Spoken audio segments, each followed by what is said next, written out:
Sermões evangelísticos no Velho Testamento. Tema deste sermão: avaliando o Antigo e o Moderno.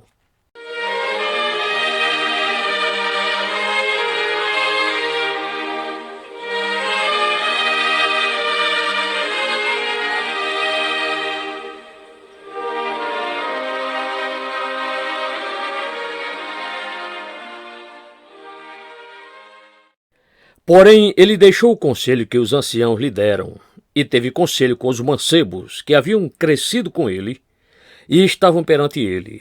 Segundo Crônicas, capítulo 10, verso 8. O fato histórico narrado com estas palavras é um dos mais importantes da história geral do povo judeu. Assinala o momentoso ponto decisivo, não somente da sua história como povo, mas também da história do mundo inteiro.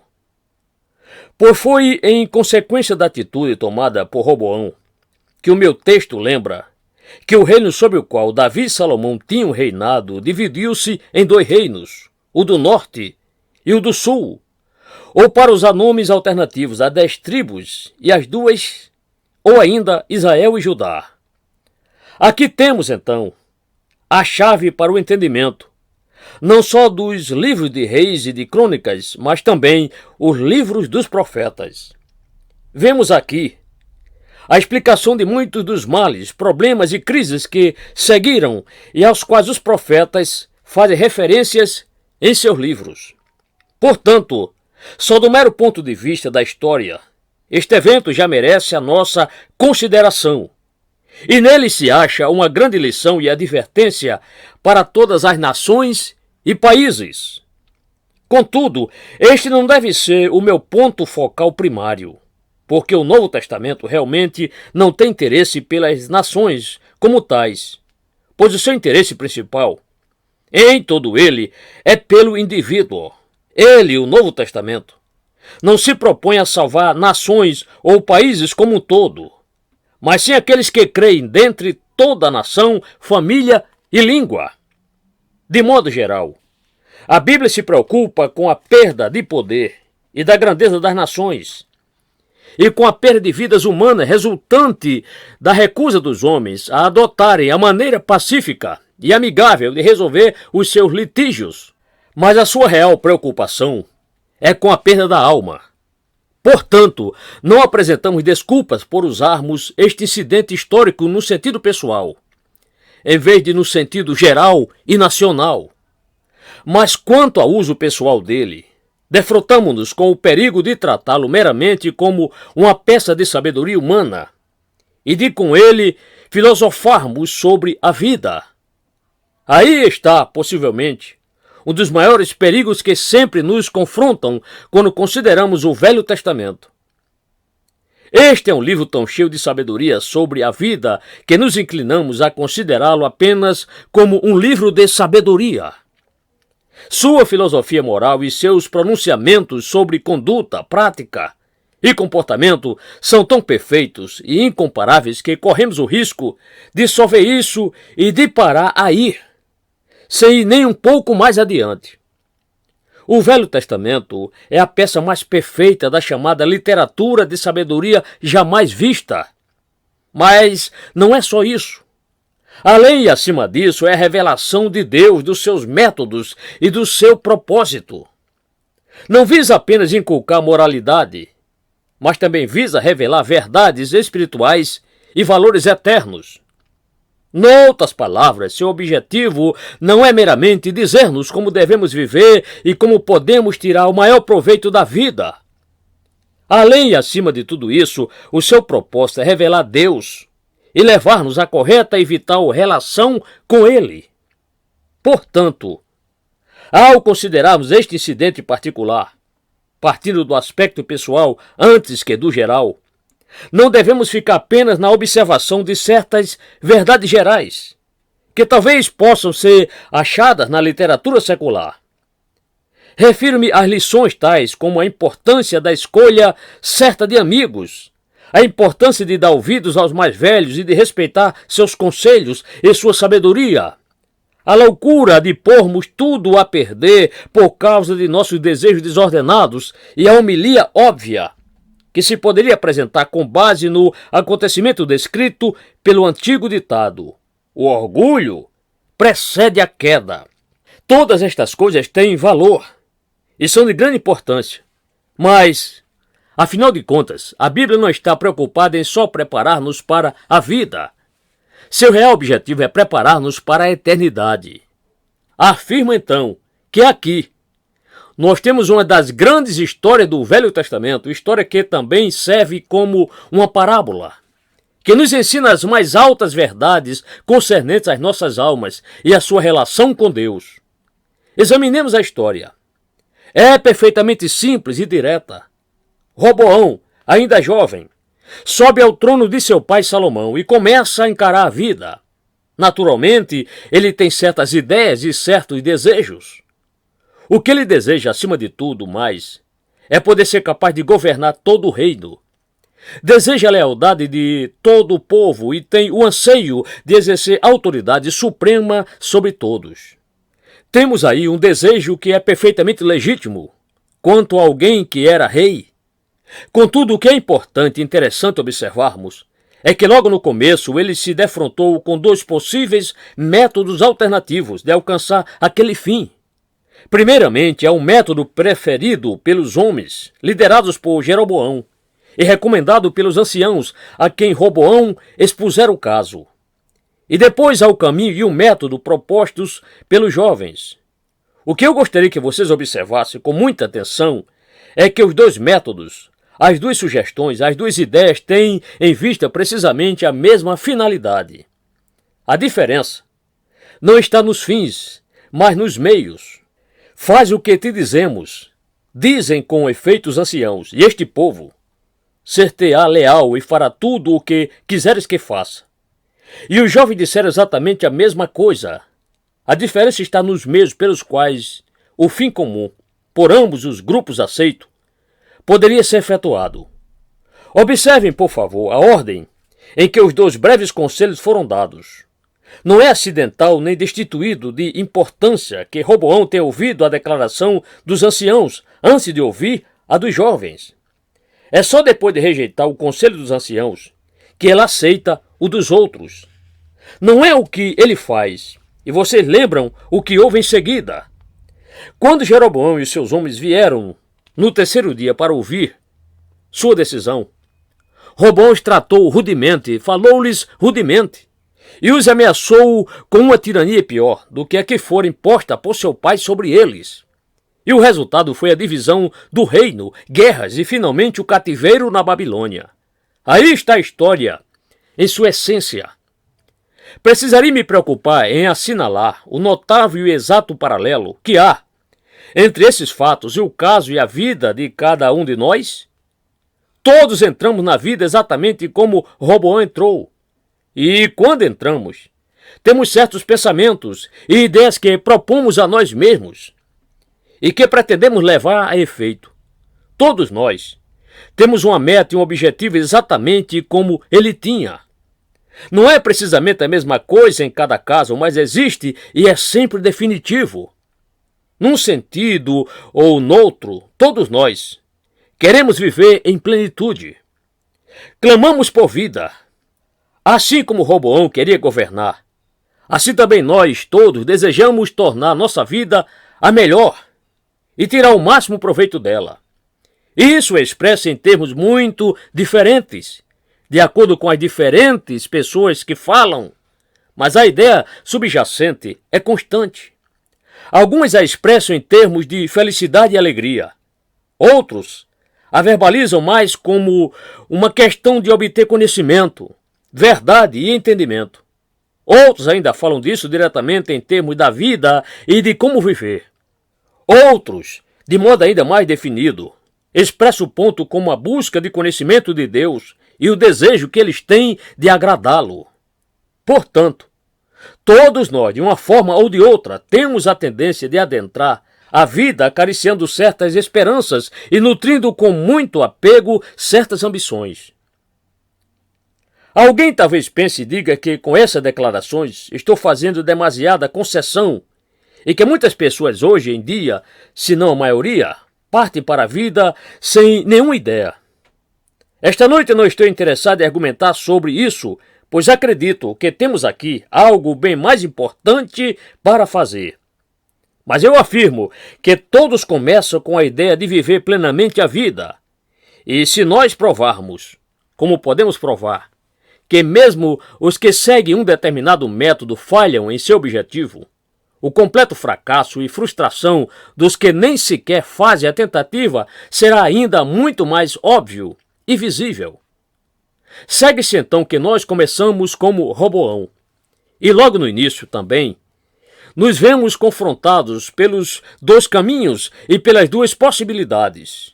De um lado, é o caminho ou método da Bíblia, e de outro é o caminho ou método preferido e defendido pela opinião contemporânea e pelo pensamento moderno. Eu gostaria que vocês notassem que o paralelo continua sendo perfeito. A diferença ainda é quanto ao método.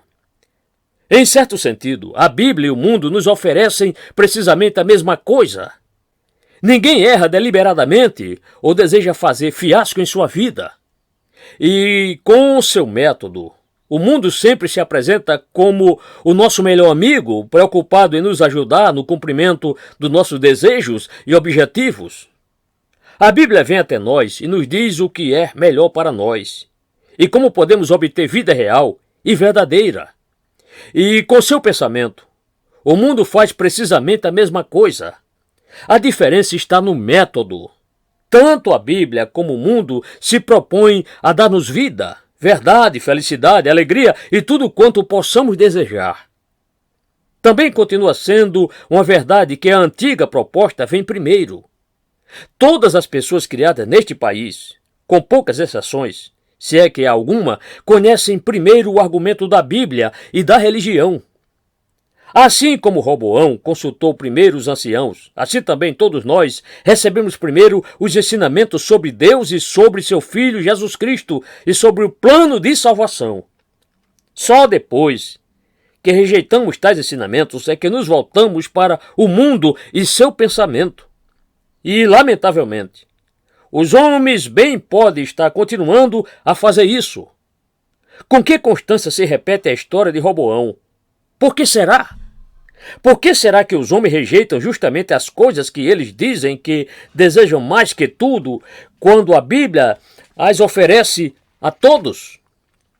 Por que será que este particular caminho continua sendo rejeitado e os homens parecem preferir todo e qualquer outro caminho? Conforme vamos considerando juntos o caso deste homem, Roboão, penso que o motivo dessa rejeição e dessa preferência se tornará fartamente claro e simples. Nosso método se divide em duas principais questões. A primeira é: por que Roboão rejeitou o conselho dos anciãos e preferiu o dos jovens?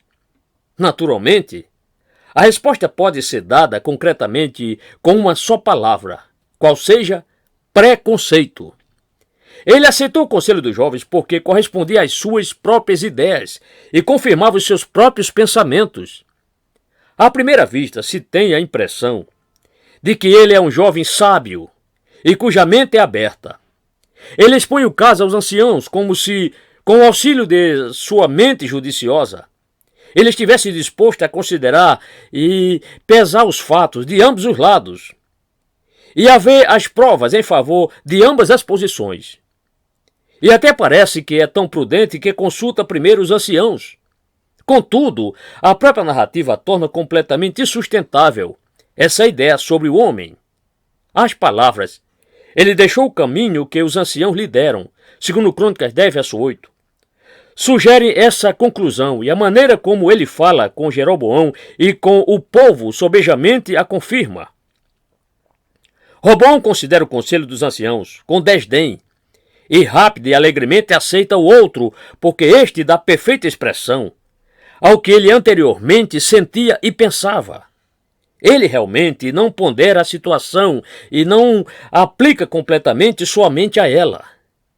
Ele é governado por seu sentimento, seu desejo, sua ambição, numa palavra, por seu preconceito. Quando eu mencionar a prova favorável ao outro lado, penso que isso vai ficar fartamente claro e simples. Mas, mesmo antes de fazer isso, não é óbvio?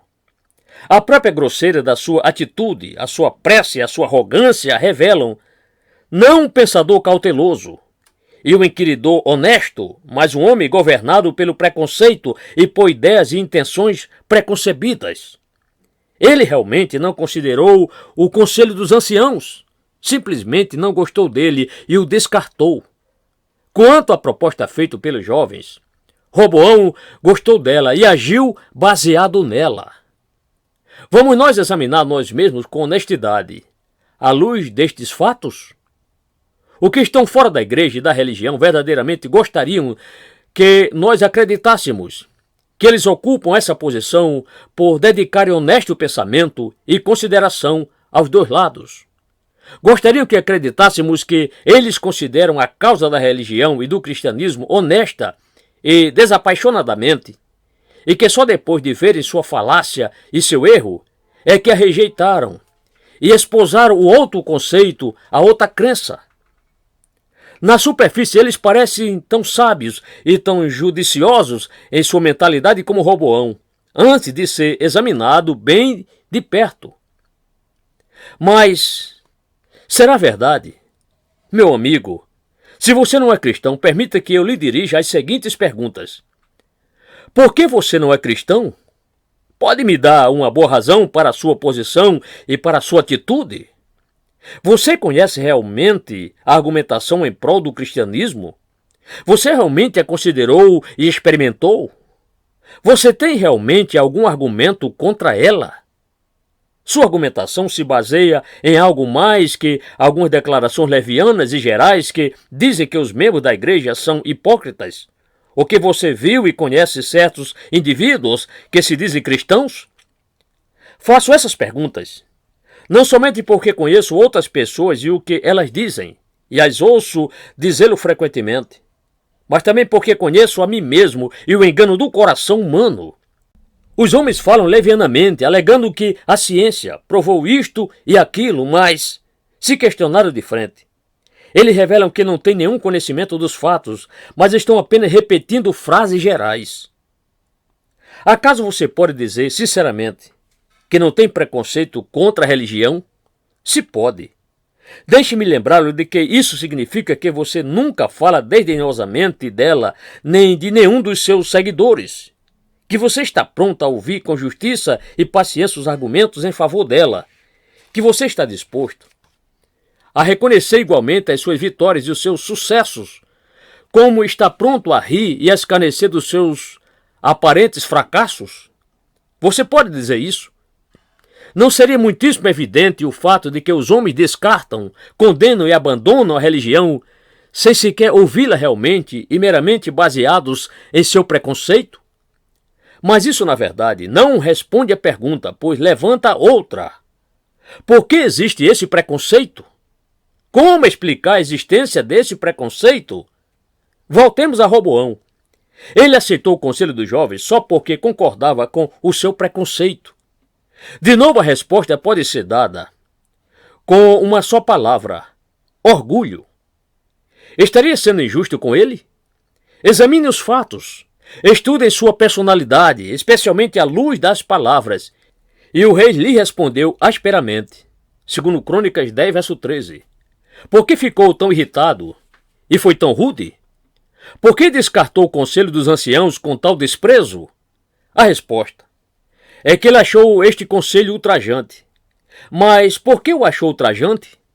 Pois a proposta feita por Jeroboão e seus seguidores, e que foi recomendada pelos anciãos, parece constituir a essência da justiça e da equidade. E era. Então, por que o Roboão se irritou? Só há uma resposta: orgulho. O orgulho está sempre pronto a ver insultos e a se dominar pelo ressentimento. E não é difícil ver que Roboão viu insulto na proposta.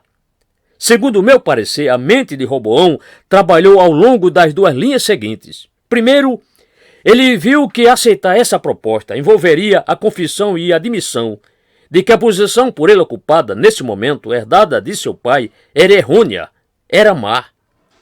Os solicitantes lhe pediram que aliviasse a dura servidão e o pesado julgo que seu pai tinha posto sobre eles.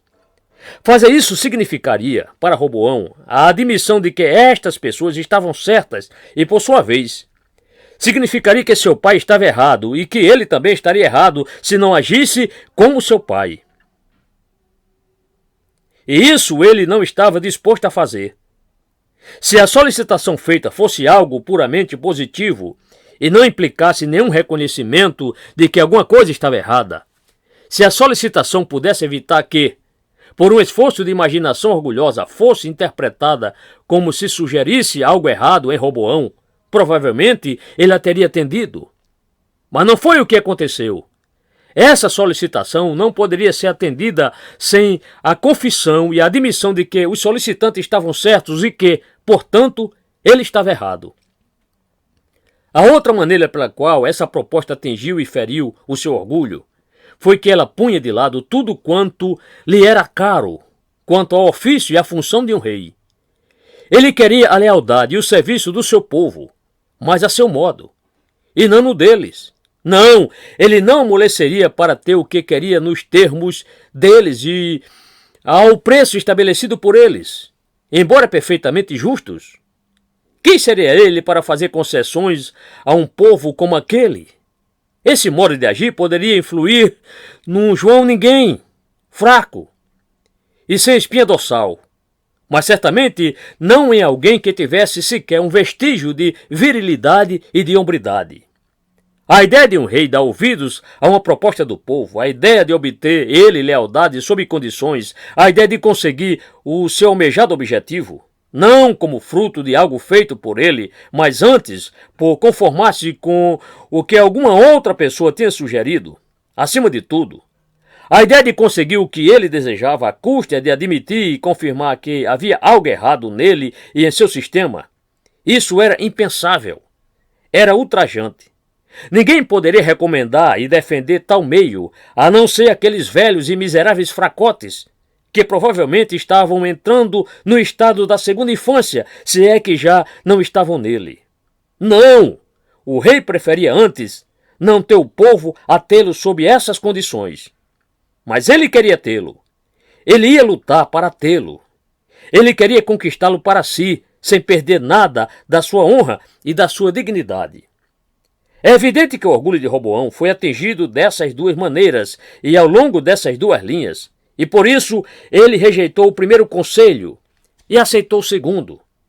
Em última instância, o rastro do preconceito sempre leva ao orgulho como sua origem, e o preconceito contra a religião hoje deve ser explicado precisamente desse modo. Contra o que os homens jazem objeção na religião? Porque recusam o evangelho que se oferece para dar-lhes vida, alegria, felicidade e o conhecimento da verdade? Porque é tratado com tanto desprezo, porque é ridicularizado, porque é considerado como algo risível? E transformam num objeto bom para gozação e chacota aquele que ainda crê e aceita o evangelho e sua oferta de vida e de salvação? Os fatos que emergem da análise que estamos fazendo de Roboão ainda nos fornecem a resposta. O que os homens acham intolerável e ultrajante no evangelho é que ele exige arrependimento e admissão do erro e do pecado logo no início. O evangelho atinge o nosso orgulho ao dizer-nos que não somos corretos assim como estamos, e ao exigir insistentemente o nosso reconhecimento disso. Não há nada que o homem natural tanto odeie e deteste como o conceito bíblico de pecado. Todos nós estamos dispostos a admitir que devemos melhorar, mas não estamos dispostos a conceder que somos maus, que nascemos em iniquidade e que fomos formados em pecado, Salmo 51, verso 5. Todos nós estamos dispostos a progredir e ir avante, mas odiamos um evangelho que diz: necessário vos é nascer de novo, João 3, verso 7. Porque estamos em desespero e completamente perdidos. Não desgostamos de um evangelho que fala de amor e de perdão, mas não gostamos de um evangelho da graça, porque ele nos diz que absolutamente não merecemos esse amor e essa misericórdia. Estamos dispostos a ouvir um ensino que nos propõe que comecemos pela base do que já temos. Mas quando nos é dito pelo evangelho que o que temos é inútil e que precisamos ser criados de novo, ficamos irritados. Como irritados ficaram os fariseus com o ensino ministrado pessoalmente por Jesus Cristo. O nosso problema com o Evangelho é que ele considera todos nós como pecadores condenados e sem remédio, e diz: não há um justo, nenhum sequer. Todos pecaram e destituídos estão da glória de Deus. Romanos 3, versos 10 e 23. Os fariseus rejeitaram e finalmente crucificaram Cristo porque ele os convenceu de pecado. Os homens o rejeitaram e rejeitam o seu evangelho, hoje precisamente pela mesma razão. E aceitam o ensino oposto porque os elogia e os lisonjeia. Mas, além disso, o evangelho não somente nos diz que estamos errados, como somos e estamos, mas também anuncia que só e unicamente por ele podemos ser endireitados. O evangelho exige a nossa aceitação disso. Mas por que isso nos aborrece e nos ofende? Pela simples razão de que ele nos diz algo que não podemos fazer por nós mesmos. E aí surge o sarcasmo. Temos tanta fé em nós mesmos e em nossos poderes. Desejamos salvar-nos nós mesmos e acreditamos que podemos fazê-lo. Pomos nossa confiança no que podemos fazer, no mundo e seu conhecimento, na ciência e suas realizações. Afirmamos que podemos encontrar Deus, que podemos criar um mundo novo, uma nova sociedade e uma nova ordem. Nós podemos, pessoalmente, encontrar a felicidade, o gozo e a verdade. Dizer-nos que não podemos e que precisamos tornar-nos como criancinhas se quisermos entrar no reino dos céus é ultrajante. Que precisamos crer que só podemos ver Deus e entrar no céu confiando-nos largadamente a outra pessoa. Ainda que esta pessoa seja o Filho de Deus, parece uma fraqueza total e algo inteiramente indigno de nós. E crer que nele realmente morreu a nossa morte, pagou a penalidade que nos cabia e levou sobre si a punição que nós deveríamos receber. Ora, achamos que a ideia poderia ser boa para os destituídos de cérebros e os sentimentalistas, boa para os bárbaros e letrados, mas certamente ultrajante e quase imoral para os homens e mulheres esclarecidos da Grã-Bretanha do século XX. É impensável, indigno do nosso pensamento. Deve ser simplesmente descartado com desprezo, aversão e ódio. Estamos prontos a ouvir um ensino que nos diga como salvar-nos e como ajudar-nos a fazê-lo, nós próprios. Sentimos-nos insultados por um evangelho que nos diz que não podemos salvar a nós mesmos, mas que Deus em Cristo se oferece para nos salvar. Em última análise, é porque o homem crê em si mesmo e em seus poderes pessoais que ele rejeita o evangelho. É seu orgulho que cria os preconceitos, que o levam a repudiar a mão que lhe oferece o seu bem maior e sempiterno. Aí vemos por que Roboão rejeitou o conselho dos anciãos e escolheu o dos jovens. Quando você admite que isso é verdade a seu respeito, você não consegue ver que também é verdade a seu respeito se você não é cristão? Oh, encare isso honestamente e sem preconceito. Veja-o, odeie-o e abandone-o. Segundo, mas permitam que eu os anime a fazer isso expondo para vocês o outro lado. Permitam-me apelar que o façam mostrando-lhes por que Roboão deveria ter feito exatamente o contrário do que fez. Consideremos por que ele deveria ter dado ouvidos aos conselhos dos anciãos. As razões são bastante óbvias. Se aplicarmos nossas mentes à situação, ao invés de julgarmos cegamente a causa em termos de preconceito e de paixão. Certamente, a ideia dos primeiros conselheiros de Roboão, com seu conhecimento e com sua experiência, deveria ter sido suficiente, em si por si, para influenciá-lo. Eu não gostaria que entendesse que estou dizendo que a idade avançada está sempre certa, pois a história mostra muito bem e claramente que muitas reformas e muitos avivamentos ocorreram por meio da instrumentalidade de jovens. Aceitar servilmente algo meramente por ser velho é loucura. Nada pode ser mais mortífero e destrutivo para a alma com o tradicionalismo em sua influência. Todavia, ao mesmo tempo, Não há nada que seja tão cego e completamente tolo e destituído de inteligência como ignorar o passado inteiramente e jogar fora tudo o que é transmitido pela tradição, só porque nos vem do passado. Que uma coisa tem sido aceita durante séculos não prova que ela é verdadeira, mas certamente deve levar-nos a pensar seriamente a respeito e a ponderar longamente antes de atirarmos ao mar levianamente. Para Roboão, a idade destes homens e sua sabedoria, seu conhecimento, sua experiência e seu entendimento não valiam nada. Ele, de fato, falou contra eles. Eles pertenciam a uma era passada e estavam ultrapassados. Só a idade deles já era suficiente para provar que estavam errados e que só podiam estar errados. Eu nem preciso demonstrar que essa é precisamente a causa de grande parte da atitude moderna para com a religião. A ideia é que ela pertence ao passado obscuro e que, atualmente, o mundo a superou. O argumento é mais ou menos que a religião só pode ser um erro simplesmente porque existe no mundo há muitíssimo tempo. Nós nos consideramos tão inteiramente diferentes de tudo quanto existiu antes e tão superiores a isso tudo, que, para nós, é necessariamente errado acreditar em qualquer coisa em que os homens acreditavam no passado. Por isso rejeitamos a religião. Ora, isso é algo que podemos mostrar, que é um erro como princípio, não somente na questão da religião. O homem que recusa conselho baseado no conhecimento e na experiência simplesmente por ser antigo não passa de tolo. E certamente falhará em toda e qualquer atividade ou profissão ou em qualquer outra coisa que faça. Naturalmente, se ele puder provar que todo conhecimento e toda experiência do passado são irrelevantes para o seu caso ou problema particular, porque este nunca foi objeto de preocupação no passado, concedemos que ele pode ter razão. Ou também, se ele puder provar que, em dado assunto, os antigos não merecem confiança, estará plenamente justificado em não aceitar o que eles dizem e em não agir baseado nisso. Nós, por exemplo, não estamos muito interessados no que os séculos passados podem ter tido para dizer sobre os voos, ou sobre as telecomunicações, ou sobre outros diversos assuntos claramente ligados ao conhecimento científico e seu progresso. Tampouco nos interessamos pelas opiniões de pessoas reconhecidamente incompetentes. Mas será esse o caso com respeito à questão geral da religião? Mudar os problemas da vida e da existência às questões de felicidade, alegria, moralidade, pureza, verdade e conhecimento de Deus?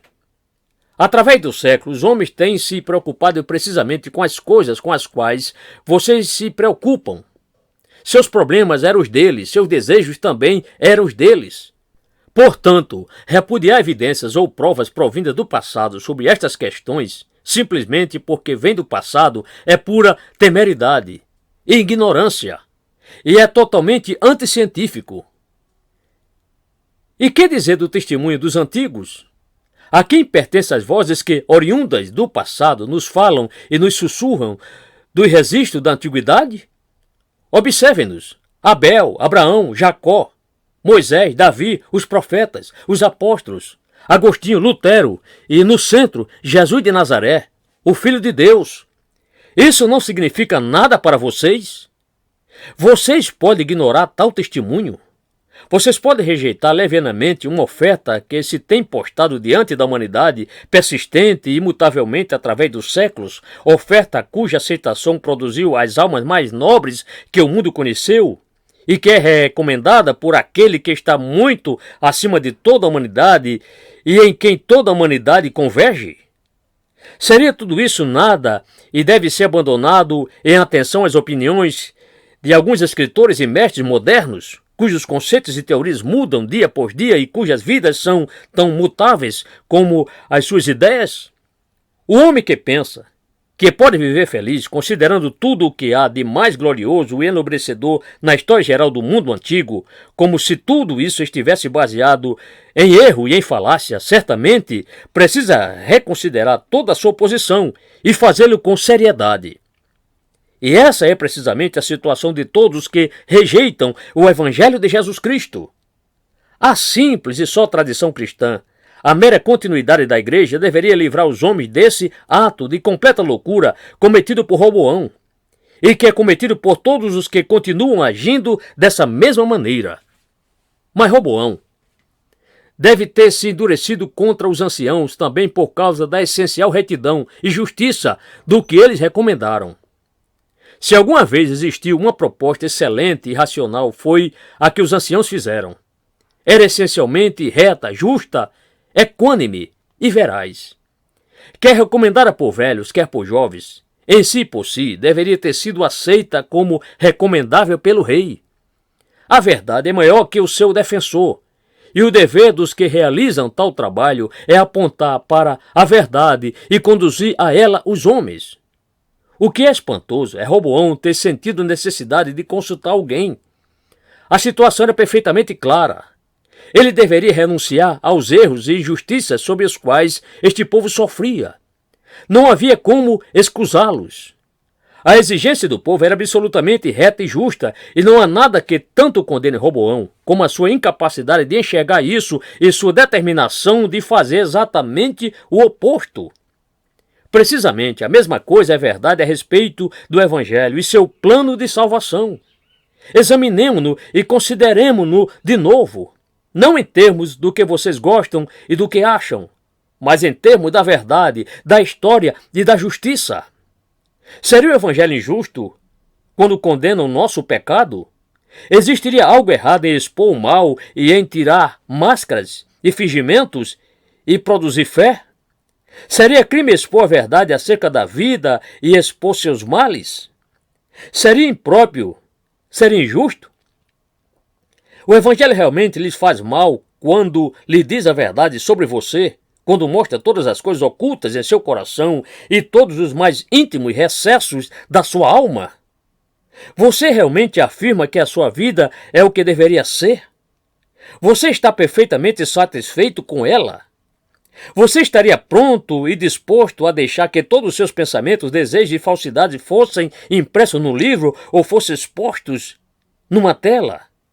Você não tem consciência da existência dentro do seu ser de algo torpe, feio e cruel? Porventura você não precisa confessar que não é realmente o que aparenta ser e o que você tenta fazer que as pessoas pensem que você é? A Bíblia não declara a verdade literal quando afirma que o coração humano é desesperadamente mau e enganoso? Poderia ser que Charles Wesley estava descrevendo você como também a si mesmo quando disse torpe e cheio de pecado sou? Não haveria algo radicalmente errado mesmo no que você é ou tem de melhor e mais elevado? Não seria a causa da Bíblia perfeitamente correta e justa quando diz estas coisas? Por que lhe objetar, então, e por que ficar ressentido, irritado? Por que não, antes, dar graças a Deus por um livro honesto, que lhe diz a verdade sobre você, ao invés de procurar agradá-lo e lisonjeá-lo, dizendo-lhe algo que você mesmo, no íntimo do seu coração, sabe que é errado? E haveria alguma coisa errada, ou injusta, ou má, na exigência que nos vem de que nos humilhemos e nos rebaixemos e vestindo pano de saco e cinza diante do ser que é um Deus santo, absoluto e eterno? Pedir que faça isso diante de algum homem seria injusto, mas a Bíblia lhe pede que se defronte com Deus. É ultrajante dizer-lhe que, por seus próprios esforços, você jamais poderá chegar a tal ser que habita na luz eterna, que jamais poderá alcançá-lo. É degradante, desonroso e ultrajante para você dizer-lhe que você tem que aceitar seu plano de salvação simplesmente porque Deus pede que o faça. Quer você o entenda e compreenda com sua mente, quer não? E onde está o insulto se lhe for lhe dito que todos os seus esforços e lutas nunca o habilitarão a permanecer em sua presença?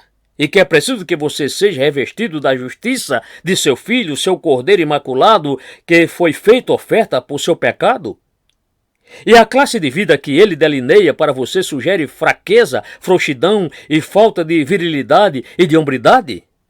Torne a examinar o Sermão do Monte e leia mais uma vez as biografias dos santos. Que é que você tem realmente para dizer contra o Evangelho e seu plano? Ele é pura verdade do próprio Deus, a una e única revelação de Deus. Sim, Roboão deveria ter dado ouvido aos anciãos porque eram velhos, especialmente por causa da retidão e justiça do que eles recomendaram. Mas também, como mais um incentivo e encorajamento, ele deveria tê-lo aceitado porque aquele conselho prometia dar-lhe e realmente garantia que lhe daria justamente o que ele mais desejava. Se te fizeres benigno e afável com este povo, e lhe falares boas palavras, todos os dias serão teus servos. Segundo Crônicas 10, verso 7. Era justamente isso que ele desejava. Ele recusou este método e achou que tinha um melhor, dele próprio. Mas vocês se lembram da consequência? Sua rejeição do método certo e verdadeiro levou ao fracasso total e completo. Oh, a tragédia! E quantas vezes a Bíblia ensina e retrata isso? Essa é, na verdade, a sua mensagem geral, do princípio ao fim. Se o homem pudesse salvar-se, por que viria o Filho de Deus? Mas o homem não pode salvar-se. Tente quanto e como quiser, ele falhará. Ele é incapaz de encontrar felicidade, paz e alegria. Não consegue ver ou encontrar verdade. Por seus esforços e por suas lutas, ele não consegue chegar ao conhecimento de Deus. Observe o mundo moderno, apesar de todo o seu saber, conhecimento, riqueza e poder. Não, isso nunca foi feito e nunca poderá ser feito. Há somente um modo de viver que é realmente vida. Há somente um caminho para a felicidade e para a alegria. Há somente um modo de proceder na vida. Há somente um meio de conhecer Deus como seu Pai. Há somente um caminho para a morte triunfal e para o céu. É por meio daquele que disse: eu sou o caminho e a verdade e a vida. João 14, verso 6. Jesus de Nazaré, o Filho de Deus. Em Cristo você obtém não somente o que deseja, mas muitíssimo mais. Tu, ó Cristo, és tudo quanto quero, mais do que tudo encontro em ti. Volte e pergunte aos santos. Todos eles lhe dirão que houve tempo em que confiavam em si mesmos e em seus próprios poderes, mas nunca encontraram paz, ou repouso, ou alegria, ou conhecimento de Deus. Os modernos escrevem muita coisa sobre estas coisas e tentam entender realidades infinitas. Mas as encontram? Você as encontrou? Reconheça esta noite que só há um caminho. Reconheça e confesse os seus pecados. Humilhe-se diante de Deus. Aceite o seu plano de salvação em Jesus Cristo e entregue-se totalmente a Ele. E conhecerá paz e alegria, poder e liberdade em sua vida. E uma segurança firme e certa de que tudo está bem entre você e Deus. Faça isso agora.